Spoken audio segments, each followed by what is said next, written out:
Starting today, the National Guard will dispatch to Tennessee hospitals in need of additional help. Hospitalizations across Tennessee are up. Many are seeing numbers similar to what we saw in the winter.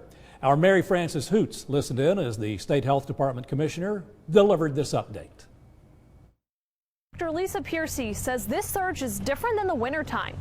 She says hospitals were already quite full with people other than COVID patients before this most recent surge in July began. She also said staffing in hospitals has been a concern. Dr. Lisa Piercy, the Tennessee Department of Health Commissioner, says there are hospital capacity concerns at the pediatric and adult level. Vast majority of pediatric hospitalizations are not COVID. She says pediatric hospitalizations are primarily driven by respiratory illnesses that you normally see in the wintertime. But adult hospitalizations are mainly due to COVID. In the first 15 days of August, Dr. Piercy says 1,023 Tennesseans have been hospitalized. That is higher than any other full month combined in the pandemic. 40% of ICU beds in the state are filled with COVID patients. As hospitals fill up, staffing can't handle it.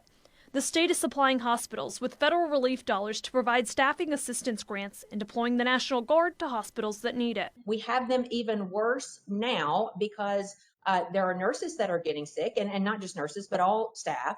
There are people who have left the workforce and staffing difficulties just like every business is having. Dr. Piercy says the vast majority of hospitalizations have been people who are not vaccinated.